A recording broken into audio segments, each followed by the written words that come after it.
নমস্কাৰ বন্ধুসকল, আজি আকৌ এটা গুৰুত্বপূৰ্ণ ভিডিঅ'লৈ সকলোকে স্বাগতম জনাই আৰম্ভ কৰিবলৈ লৈছোঁ BA থাৰ্ড ছেমিষ্টাৰৰ এডুকেশ্যন ছাবজেক্টৰ চিলেবাছ সম্পৰ্কে আলোচনা কৰিবলৈ।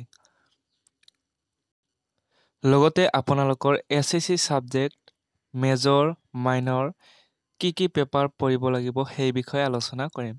তেনেহ'লে আহা ভিডিঅ'টো আৰম্ভ কৰোঁ।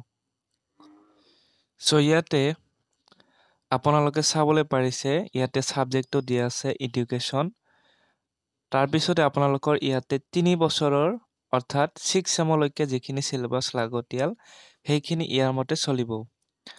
আপোনালোকে যেহেতু ফাৰ্ষ্ট সেমিষ্টাৰ পাৰ কৰিছে এডুকেশ্যন প্ৰিন্সিপালছ অফ এডুকেশ্যন লৈ আৰু যিসকল মাইনৰ আছিল তেওঁলোকেও একেটা বিষয় লৈ তেওঁলোকে উত্তীৰ্ণ হৈছে, অৰ্থাৎ মেজৰ মাইনৰ একেটা পেপাৰে পঢ়িব লাগিছিল। তাৰ পিছতে যেতিয়া সেকেন্ড সেমিষ্টাৰত আপোনালোকে পৰীক্ষা দিলে তেতিয়া এডুকেশ্যনাল সাইকোলজি আৰু এডুকেশ্যনাল সাইকোলজি দুয়োটা মেজৰ মাইনৰ সকলে পঢ়িছিলে। কিন্তু যেতিয়া আপোনালোকে এতিয়া বৰ্তমান থাৰ্ড সেমিষ্টাৰত পঢ়ি আছে তেতিয়া আপোনালোকৰ পেপাৰ যিসকলৰ ইয়াতে মেজৰ আৰু মাইনৰ এইটো ডিফাৰেন্টটো চাই ল'ব। যিসকলে মেজৰ পঢ়ি আছে এডুকেশ্যন থাৰ্ড সেমিষ্টাৰত অৰ্থাৎ বৰ্তমান তেওঁলোকৰ পঢ়িব লাগিব এডুকেশ্যন ছচিয়লজি এটা, দ্বিতীয়টো হৈছে এডুকেশ্যন মেনেজমেন্ট। এই দুটা পঢ়িব লাগিব যিসকলে এডুকেশ্যন সাবজেক্টটো মেজৰ হিচাপে পঢ়ি আছে। তাৰ পিছতে যিসকলে মাইনৰ পঢ়ি আছে থাৰ্ড সেমিষ্টাৰত তেওঁলোকে পঢ়িব লাগিব এডুকেশ্যন ছচিয়লজি। তেওঁলোকে মাত্ৰ এটা পেপাৰ পঢ়িব লাগিব। যিসকলৰ মাইনৰ এডুকেশ্যন আছে তেওঁলোকে এডুকেশ্যন ছচিয়লজিটো পঢ়িব লাগিব। তাৰ পিছতে ইয়াতে আপোনালোকৰ ফাৰ্ষ্ট সেমিষ্টাৰৰ কথা যদি কওঁ তেতিয়াহ'লে ফাৰ্ষ্ট সেমিষ্টাৰ সকলে আপোনালোকে পঢ়িব লাগিব প্ৰিন্সিপাল অফ এডুকেশ্যন এইটো, আৰু যিসকলৰ মাইনৰ আছে ইয়াত কোনো ডিফাৰেন্ট নাই, প্ৰিন্সিপালছ অফ এডুকেশ্যন, ঠিক আছে। অৰ্থাৎ মেজৰ মাইনৰ সকলে প্ৰিন্সিপাল অফ এডুকেশ্যন ফাৰ্ষ্ট সেমিষ্টাৰত পঢ়িব লাগিব। কিন্তু থাৰ্ড সেমিষ্টাৰৰ ক্ষেত্ৰত মেজৰ সকলে দুটা পঢ়িব লাগিব আৰু মাইনৰ সকলে এটা পঢ়িব লাগিব।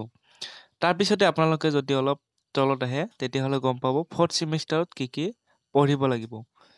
আপোনালোকে আগতীয়াকৈ জানি ল'ব যে ফৰ্থ সেমিষ্টাৰ ইয়াতে আপোনালোকৰ প্ৰায় 4টা পেপাৰ পঢ়িব লাগিব।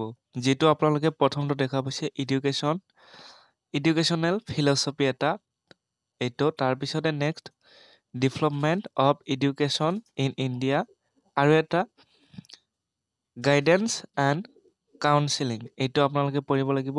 তাৰ পিছতে আৰু এটা আছে human rights fellow and piece education, ঠিক আছে। এইটো আপোনালোকে টোটেল 4টা পেপাৰ পঢ়িব লাগিব।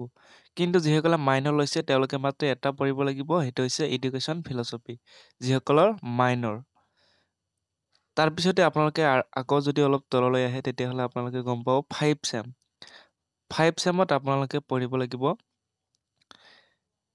এডুকেশ্যন টেকনলজি, তাৰ পিছতে ইমাৰ্জিং ইউজ ইন এডুকেশ্যন, তাৰ পিছতে আপোনালোকে আৰু দেখা পাব আৰু এটা আছে সেইটো হৈছে এনভাইৰনমেন্টেল এডুকেশ্যন, ঠিক আছে। এইকেইটা আছিলে 5 চেমৰ। তাৰ পিছতে 6 চেমলৈকে যেহেতু 3 বছৰ দি আছে আৰু 6 চেমৰ আপোনালোকে সিলেবাসখিনি এইদৰে দেখা পাব। যিহেতু বৰ্তমান ইম্পৰ্টেন্ট থাৰ্ড সেমিষ্টাৰ নিশ্চয় বুজি পাইছে। ভিডিঅ'টো ভাল লাগিলে শ্বেয়াৰ কৰিব, লাইক কৰিব আৰু চেনেলটো ছাবস্ক্ৰাইব কৰি ল'ব।